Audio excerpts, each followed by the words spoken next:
Nous parlons d'art martial japonais ce matin sur TV Vendée dans cette troisième édition de la matinale de l'aïkido, puisqu'un stage va avoir lieu tout le week-end. Et ça commence ce soir à Beauvoir-sur-Mer. C'est la 20e édition cette année, l'occasion d'en savoir un petit peu plus sur cette discipline. Et on en parle justement avec notre invité du jour, Yannick Audusso. Bonjour. Vous êtes responsable d'Aïkido France Kumano Association, c'est le club qui organise ce stage. Oui. Pour ceux qui ne connaissent pas bien, ou même pas du tout l'aïkido.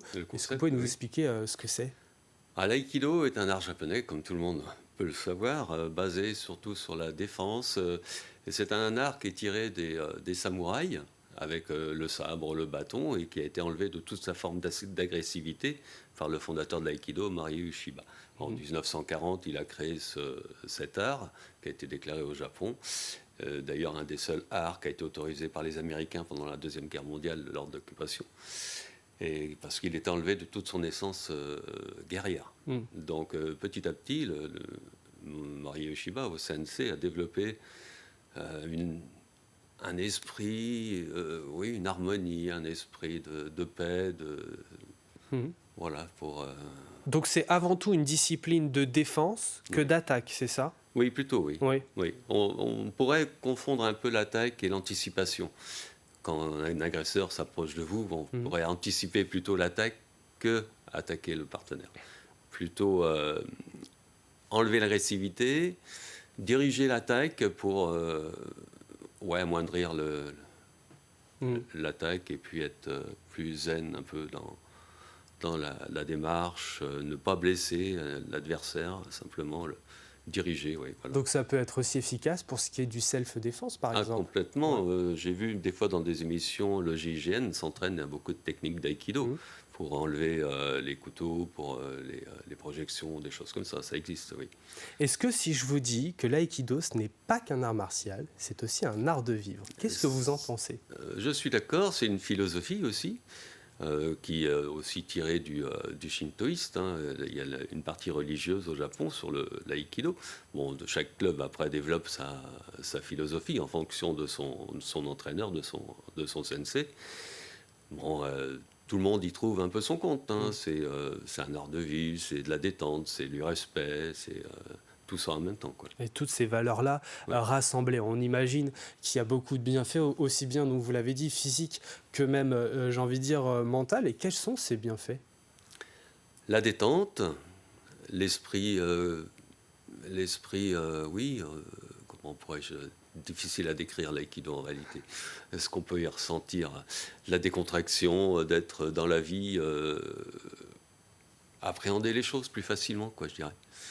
Et donc vous l'avez dit, donc on le disait tout à l'heure, ça a été fondé en 1925, mais officiellement reconnu par le gouvernement en Japon en 1940. Donc c'est une discipline qui a à peu près qui a 100 ans, voilà, on va dire, qui approche des 100 ans. Est-ce que vous constatez qu'en Vendée, il y a une évolution positive, que les personnes adhèrent à l'aïkido ? Je dirais pas trop, c'est pas un art qui a de compétition, donc on voit pas ça à la télé, bien sûr. Les jeunes ne connaissent pas, ils connaissent le judo, le karaté, le taekwondo, des choses comme ça. Mais c'est vrai que l'aïkido est un petit peu en marge de ce genre de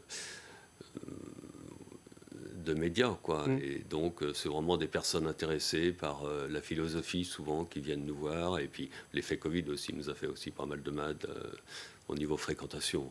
À Beauvoir, nous sommes une petite douzaine, ça n'empêche pas de faire de belles choses, comme vous voyez à l'écran. Et donc, vous parlez du judo, du karaté, du taekwondo, ça veut dire, est-ce que ça arrive aussi que des gens qui pratiquent ces sports de combat s'orientent vers l'aïkido ? On l'a vu, ça ? Oui, tout à fait. Les personnes d'un certain âge qui ne peuvent plus pratiquer certaines conditions le judo ou le karaté peuvent se rapprocher de nous en vieillissant, ça arrive, oui.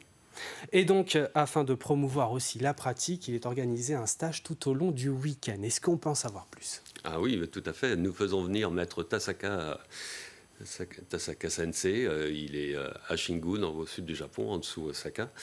Et son maître, qui était 10e dan, était l'élève du fondateur de l'aïkido. Donc nous avons une ligne directe de l'aïkido, du fondateur au maître 10e dan et Tasaka Sensei. Ainsi que mon professeur Axel Tulé, qui était aussi élève d'Eikichushi Sensei, le 10e dan. Donc il se connaissait au Japon, il est passé quelques années là-bas. Donc c'est ce qui permet d'avoir cette filiation avec le Japon direct. Ça fait donc la 20e année que nous l'invitons et il est arrivé hier soir. Il est arrivé il a participé aux 20 éditions. Oui, D'accord. c'est lui. Il est venu Okay. les 20 fois, depuis 22 ans, qu'il vient vous voir.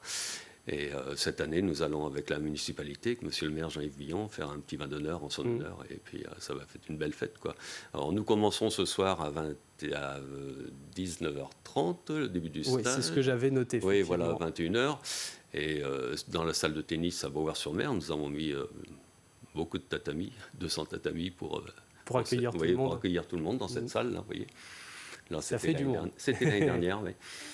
Oui, tout à fait. Et Tasaka, il adore venir nous voir. Hein. C'est pour lui un plaisir. Il fait l'aller-retour en une semaine. Hein. C'est quelque chose qui est très bref pour lui, mais il est toujours là. Et j'y suis allé avec des élèves du club au mois d'octobre au Japon, là-bas, le rencontrer dans son dojo. Donc c'était vraiment très sympathique. Rencontrer des Japonais, pratiquer avec eux.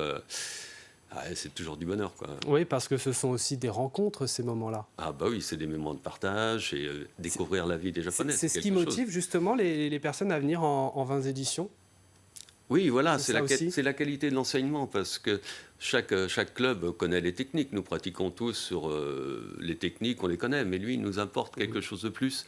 Il nous apporte des détails, des saisies plus précises, une psychologie, être toujours bien détendu, le corps droit, bien développer tout ça, et puis faire des pratiques dans le respect de l'adversaire. Toujours, on travaille beaucoup sur les arm blocks, les blocages de mains, de bras, et toujours dans le sens de l'articulation pour ne pas blesser l'adversaire. Donc, très important. Alors, si on n'en a jamais fait, par où commencer si on veut s'y mettre? Comment on fait si on veut s'entraîner? Donc ça commence par quoi? Ça commence par des assouplissements, apprendre après à chuter, très important pour les enfants, pour les adultes aussi. Souvent les chutes sont assez difficiles. Et petit à petit, ça rentre dans le corps. Bon, c'est un travail assez long quand même au niveau de la pratique. Hein. Donc, mais c'est un travail personnel, hein, c'est un développement personnel. Il n'y a pas de compétition dans la mesure. Voilà, on échange avec les partenaires dans le club et puis on apprend petit à petit à se détendre et à bouger relaxer. Voilà. C'est tout un art, hein, c'est le cas de dire. Et donc je rappelle qu'il est organisé donc ce week-end à partir d'aujourd'hui, ce soir, un stage d'aïkido du côté de Beauvoir-sur-Mer. Ça se passe au dojo salle Omnisport. Oui. Donc c'est à partir de 19h30 ce soir jusqu'à 21h et demain et dimanche de 10h à 18h30. C'est bien ça? Oui, voilà, avec une coupure le midi bien sûr. Et voilà, donc sur ces 3 jours. Merci beaucoup Yannick Audusso d'être venu sur le plateau de la matinale pour nous en parler. C'est moi qui vous remercie.